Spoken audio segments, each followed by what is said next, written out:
Ukuthula kaNkulunkulu akube nawe hlobo lalela ngumyalezo. Ilizwi lenkosi silithola lokhu lilotshiwe kwincwadi yezenzo chapter 17 ivesi leshumi size siyoma evesini lika 34, kodwa thina sizocaphuna ivesi elilodwa okuyivesi lika 23. Ngokuba kwathi ngihamba ngibuka izinto engikhonzayo, ngafumana ne-altare okulotshwe kulo ukuthi elikaNkulunkulu ongaziwayo. Lokho-ke nikukhonza ningakwazi, yikho engikumemezela kini. Lokho nikukhonza ningakwazi, yikho engikumemezela kini. Sizobambelela kulawa mazwi siwenza abe isihloko uNkulunkulu ongaziwayo. 5 times uApostle Paul uchazela laba bantu ngalo uNkulunkulu amaziyo yena ukuthi ungubani. Ake singene-ke kule ngqikithi yale ncwadi. uSila noTimothy kanye netimu ehamba noPawuli bavangela bona baseLebriya, besaqophisana befundisa futhi abaJuda ngoJesu Kristu. Kodwa kulesi sahluko sitshelwa ngoPawuli eyedwa e-Athens. I-Athens ibindawo egcwele osopolitiki, kodwa uPawuli ufike seyanqotshwa umbuso wamaRoma. Yize seyaba umbuso wabaRoma, umkhuba wokuxoxa nokufuna ulwazi wawungaphelile kule ndawo. Indawo yeyinjulabuchopho, intellectuals. Leli dolobha lalikhona ngesikhathi zoSocrates, oPlato, o-Aristotle. uPawuli ulindile kule ndawo oSila noTimothy kanye netimu yonke ukuthi baze bafike, kodwa akafikanga naMpostoli Paul. Wahlala nje esiqingini thizeni okanye emzini thizeni edolobheni thizeni, kodwa ufike wahlala wawodwa wasithatha ithuba lokuhamba kuyo i-Athens. Verse 16 uthe esazulazula ebuka leli dolobha, verse 16 uthi wacunuku ebona umuzi ugcwele iy'thombe. Ayemaningi amathempeli anonkulunkulu ababaziweyo. Umlando uthi nge-Athens kwakulula ukuthola unkulunkulu obunjiwe kunokuthola umuntu e-Athens. Verse 17 uPawuli waqala ukushumayela ngamasabatha kwesinagoge, kuqala kubaJuda nakuwo amakholwa imihla ngemihla. Wayekwenza e-Agora okuyi-marketplace kubantu ababeyothenga. Verse 18 kunamaqembu amabili ayekhona, ama-philosophers ayiwona emakhulu e-Athens. Kwakhona ama-Epicureans nama-Stoics. Ama-Epicureans ayekungabaza ubukhona bukaNkulunkulu ngoba babenomuzwa othi akakwazi ukubanakekela abantu ngoba abantu baningi. It is why then ufike e-Athens kunamathempeli amaningi, ngoba ileyo naleyo kufanele ube noNkulunkulu okwazi ukwenza into ethile, ayikwazi kwenziwa uNkulunkulu oyedwa. So ngey'dingo zabo kwakufanele uma unesidingo esithile uye ethempelini loNkulunkulu othile obunjiweyo. Babefundisa ukuthi yonke into yenzeka by chance, yenzeka ngenhlanhla, it's a luck. So kethokozela khona yonke into yenzeka by rhythm kumele yenzeke. So-ke bamba ithuba esuke livela. Inhloso ngqangi yabo kwabe kungufuna ubumnandi. Kubalulekile ukuyithokozisa uma usaphila, ngoba uma usufile uyobe usuphuthelwa ubumnandi. Yona nto ababeyifundisa. Baningi nangesikhathi esiphila kusona abakuleli qembu kodwa bengazi ukuthi bakule ndlela yokucabanga. Ubezwa bethi besakudlala, bethi wamuhle emhlaba sesihamba sidla ubusha bethu. Amngxenye yama-Epicureans esiphila phakathi kwawo. Ama-Stoics wona bakholelwa ukuthi uNkulunkulu yiyo yonke into. Ungabona ucabanga noma ngaba yitshe, angaba isithwalambiza, angaba umuntu, angaba yinja. So yonke leyo nto sengqondweni yabantu abangama-Stoics. Bafundisa ukuba impilo iyajikajika, ayimile into eyodwa, noNkulunkulu uya-evolve abe yikho konke. So-ke lena inkolo egxile kakhulu kubantu abangamaNdiya, yonke into bayibona uNkulunkulu ngokwabo. Ngenkathi eshumayela uPawuli, abanye bakulamaqembu bazama ukumhewula, bamxosha, kuyingoba wayekhuluma ngovuko. Verse 21, kukhona babehlalela ukufuna ulwazi, ibo laba umpostoli Pawuli maphakathi kwabo waqala wafundisa izwi likaNkulunkulu. Verse 22, Pawuli uqala ngokuncoma ukukhonza kwabo, akadlovanga le ntshumayelo uyenza Areopagus, okuyinkundla yokuchobelelana ulwazi. Kwathi ngihamba ngibuka izinto enizikhonzayo ngafumana ne-altare okulotshwe kulo ukuthi kaNkulunkulu ongaziwayo. Ake sibheke kumpostoli Pawuli echaza lo nkulunkulu ongaziwayo kule ndawo yase-Athens. Ungubani lo nkulunkulu akhuluma ngayo umpostoli Pawuli? Okokuqala, verse 24, unkulunkulu owenza umhlaba nakho konke okukuwo, akahlali kumathempeli ayenziwe ngezandla zabantu, akabunjwanga. Lo nkulunkulu esikhuluma ngayo akayena unkulunkulu ohluphekayo, akayena unkulunkulu olekelelwayo, akathwalwa owethu unkulunkulu. Unkulunkulu othwele abantu bonke, unkulunkulu owenza umhlaba nakho konke okukuwo. Yena uyinkosi yezulu nomhlaba, akahlali emathempelini enziwe ngezandla. Kusho umpostoli Pawuli konke okubonwayo kwavela ngaye, ngaphandle kwakhe akuvelanga lutho. Umchaza kanjalo umpostoli Pawuli, uphila nje kungenxa kalo nkulunkulu. Unokudla ebhakedeni nasemakhabetheni akho, kunempuphu emakhabetheni akho nasemabhakedeni akho, kukhona irayisi nakho konke okushebayo, kungenxa kalo nkulunkulu. Uvikelwe ey'theni ozibonayo nongaziboni, ule ngenxa kalo nkulunkulu. Ngaphandle kwakhe akuvelanga lutho oluhle. Izitha zakho mangakakuxoxele ukuthi beyiplothani ngempilo yakho, ungamangala. Lo nkulunkulu ukwazi ukusifihlela izinto bekufanele ngabe ziyasehlela,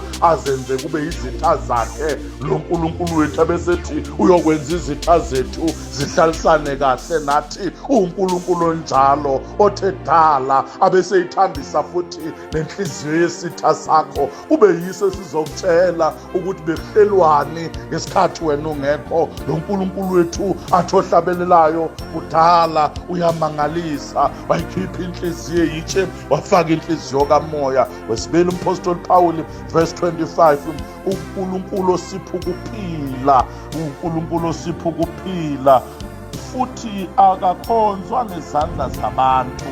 Kungathi udinga utho, yena ubapha bonke ukuphila, ukuphefumula nabo bonke. uNkulunkulu akakho phakathi kwethu oyiphilela yena. Uma siphila siphilela yena, yilo nkulunkulu wethu. Roma 14 verse 7 to 8. Ngakho-ke noma siphila noma sifa singabakhe lo nkulunkulu. uNkulunkulu osipha ukuphila, ukuphila kuvela kuye. Ngaphandle kwakho ukuphila kukho. Emhlabeni kunempilo, uNkulunkulu kunokuphila. Nalokho kuphila kuzuzwa ngokuthi wamukela iqiniso lokuthi ayikho insindiso ngomunye. Insindiso ivela ngoJesu Kristu kuphela. Ayivele emadlozini insindiso, ayivele emithini yokwelapha insindiso, kodwa insindiso yinye, ivela ngokuthi umuntu amamukele uJesu ukuthi uyinkosi, ungumsindisi. Ungamamukeli njengenkosi ngoba akafani nenye inkosi, ungamamukeli njengomsindisi ngoba akekho osindisayo ngaphandle kwakhe. Ngakhumbula iculo lalihlatshelelwa ngogogo kudala elithi uphi umhlobo onjengoJesu. Uyazazi insizi zethu naye zingaphela. Lo mhlobo-ke esikhuluma ngaye, ukuphila kuvela ngaye, kuphila kuvela ngaye, imvelo ivele ngaye. uNkulunkulu ongaziwayo kodwa wenza izinto ezibonakalayo. He is a self-existing God. He is a self-sufficient God.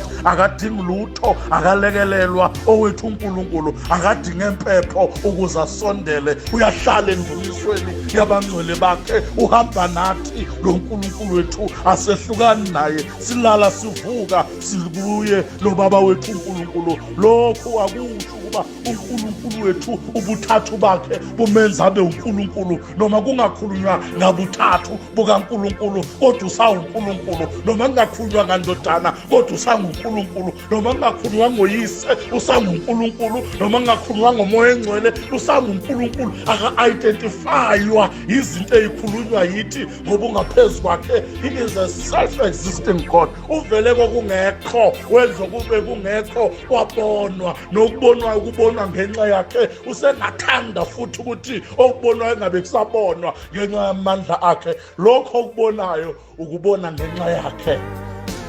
Hey madoda, wenzile abantu ezizweni zonke, wadala izikhathi zokuba zilawule abantu kuseyisikhathi sokuthi abantu baphumule. Yena akadinge izikhathi zokuba sengaphumula, akadinge izikhathi ukuba zimlawule. Usidalile isikhathi kodwa akalawulwa yiso. Udalile umhlaba kodwa akaphili kuwo, uphile ekumuntu ovula inhliziyo yakhe wamamukela ukuthi ngaphandle kwakhe kungenzeke lutho. Akakhonzwa njengodinga ukukhonzwa lo Nkulunkulu. UNkulunkulu okhonzwa ukuyena. Ngaphandle kwakhe uNkulunkulu wethu akumehlisi uNkulunkulu ukuthi awumkhonzi, uyohleze uNkulunkulu njalo njalo.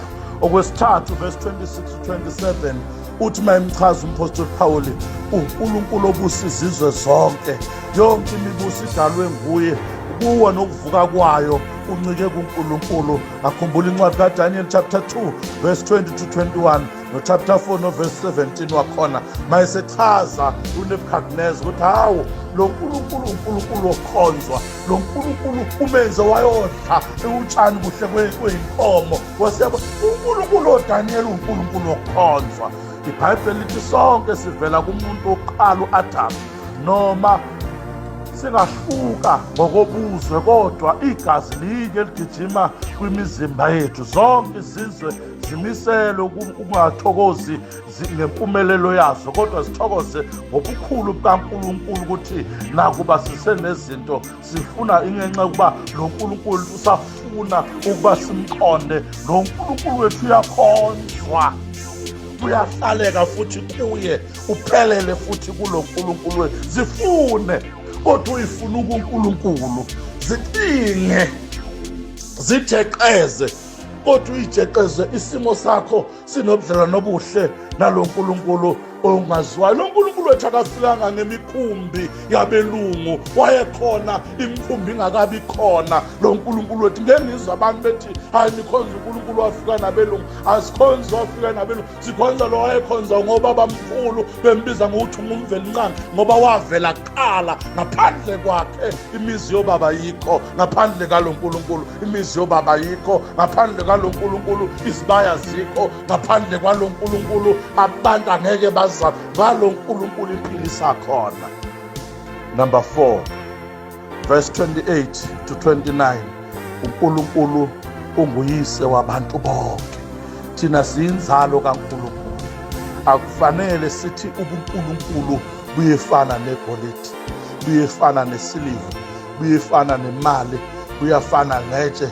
Hayi bathandeka enkosini, zonke lezo zinto azichaza uNkulunkulu wethu. Thina uNkulunkulu nguyise wethu, sizelwe nguye, masifa sibuyela kuye, masiphila asiphile sikuye. Athi obhalayo, hambani nigqilile, nakhiwe nisekelwe kulo Nkulunkulu. Angengaziwa kodwa kusho ukuthi amandla akhe awaziwa, angengathintwa kodwa kusho ukuthi akasithinti ngezwi lakhe. Unezinto ezingeke zafinyelela ukurabha amamuscles emphefumulo, kodwa izwi lakhe liyahamba liyorabha, liyimplucation okhonga bakhuluma ngayo, ehamba iyolapha, ehamba iyoliyenza ama-muscles omphefumulo arelaxe. This God is so amazing. Akakaze avume lo Nkulunkulu silale singadlile, akakaze lo Nkulunkulu avume silale singembethe, akakaze lo Nkulunkulu avume silale ngaphandle kophahla. Lo Nkulunkulu ubonakale kuHagari ehlane, wavela wathi Hagari, amanzi vuka uthatha umntwana. Amanzi, umthombo wamanzi aseduze kwendodana, wavuka lo wesifazane oyisigqilakazi washona eduze kwendodana. Mayefika khona wawuthola umthombo owawunama. This God is so amazing ukuthi nabantu abaxoshiwe uyabenzela isu lokuba bangabi zinhlekisa phakathi kwabantu, ufika zoba ingubo yabo. Lo Nkulunkulu wethu akavumi unyawo lwethu lushelele, akavumi nakanye sibe inhlekisa phakathi kwabantu. This God ungiyise wethu, lo nkulunkulu. Umpostoli Pawuli utshela laba bantu ukuthi ngingaqhosha ngoyihlo, kodwa yazini ukuthi uNkulunkulu ungubaba wethu sonke. Lo nkulunkulu ongazwayo ungubaba wethu sonke. Uma obaba bethu banganeno besiphika, lo nkulunkulu akasiphiki. Uma omama bethu besilahla beyogana besishiya bangacabanga nokuba siselwe yibo, lo nkulunkulu wethu uyafika azoba umama ayenze isalwazi sikukhulise usube umuntu phakathi kwabantu. Lo nkulunkulu wethu akekho uthi ngakubona ulahliwe ungashanqasha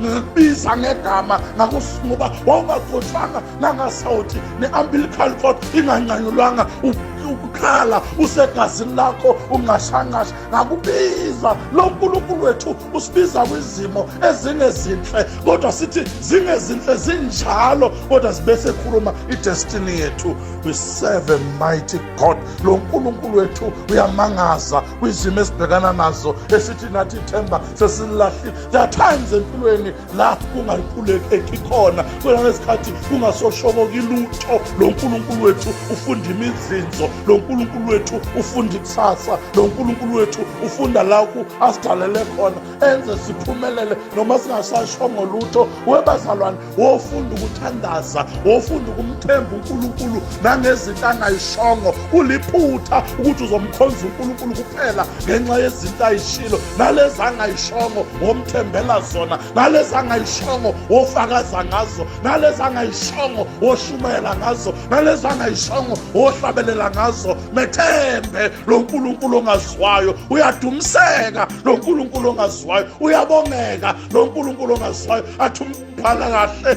ezwini lenkosi Hubo 103, mbonge usinakade mphefumulo wami nakho konke okuphakathi kwami, akulibonge igama lakhe elingcwele. Mbongele nje ukuthi usawunkulunkulu, mbongele nje ukuthi usangena ukudla noma kungasasebenzisi umuntu, mbongele ubunkulunkulu bakhe. Lo nkulunkulu uyabongeka, uyabongeka, uyabongeka, uyabongeka lo nkulunkulu. Akubheke ujeqeza impilo yakho, ungayisola into ongambongela yona nakanye. Uyabongeka lo nkulunkulu. Simbonga sigula, simbonga siphila, simbonga sikhala. Uyabongeka lo nkulunkulu ngoba ezimweni zonke uyohleze uNkulunkulu.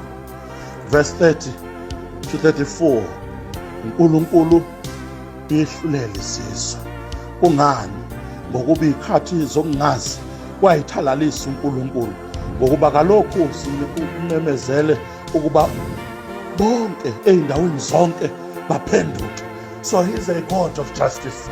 Uma ungafuni ukulamukela iqiniso lokuthi uyamdinga uNkulunkulu, uyifaka wena engxakini yokuthi uthole sewehlulelwa ngeqiniso. Ufaka ngabe ulamukele kukuhle nje ungaxakanisekile. Ngizothi kuwe mina kuyisana noNkulunkulu lapha emhlabeni, noma bengakulahla bakhiphe esibayeni obukhonza kuso, kodwa ungaphumi kuNkulunkulu-ke wena. Zisize ngento eyodwa yokuthi-ke wena ungaphumi kuNkulunkulu. Lapha emhlabeni abantu bayalahla, kodwa uNkulunkulu uyaxoxa. uNkulunkulu wethu akalahli njengokulahla kwabantu. Ngizoncengana nawe ukuthi ungaphumi kuNkulunkulu, ungasuki kuNkulunkulu. Lingisa lo muntu obhala kahle athi ngubani osahlukanisa nothando lukaNkulunkulu. Sengaba ukuhlupheka, sengaba ukuzondwa, sengaba indlala, kube intembe, athi kukho konke siyanqoba nokunqoba ngoba sithandayo. Sisaphila nje kungenxa yakho Jesu. Sisenamandla okushumayela kungenxa kaNkulunkulu. Sisenamandla okwenza kukhanye emakhaya ethu kungenxa kaNkulunkulu. Ukube kuya ngabantu, ukube kuya ngabantu, ubazalwane besiyawuba inhlekisa, kodwa ngoba kuya ngoNkulunkulu osinakekele imihla ngemihla. Athi obhalayo uyasihola njalo odwendweni lokunqoba. Lo nkulunkulu wethu akavumi unyawo lwethu luselele njengey'ntaba zihaqa iJerusalema. Lo nkulunkulu ongazwayo uyabahaqa abantu bakhe. Lo nkulunkulu wethu wenza uDavide engafunwa endlini yakwabo wagcine inkosi. Lo nkulunkulu wethu ubonakele, ulwandle lubavimbile, wabatshela uNkulunkulu wathi Mose batshele bahambe. bahambe bathandekayo enkosini, bahamba ulwandle lukhona phambi kwabo. Atsho abhalayo encwadini yamaHebheru, ulwandle aluvulekanga kodwa bahamba phezu kwangathi umhlabathi womile. Yilo uNkulunkulu wethu owenza kube ngathi kuyahambeka kodwa inyama ibilandula ukuba usengahambeka. Lo uNkulunkulu wethu unamandla okusenzisa nezinto esingakaze sicabange ukuba singazenza. Ukuthini uthi uhlaselwa isitha? Athi uNkulunkulu Mose batshele bahambe, ngizothi kuwena leso simo obhekene naso, noma ngaba isitha songawuthola umsebenzi, noma ngaba yintoni, qhubeka uhambe. uNkulunkulu akabusiso okuzwile.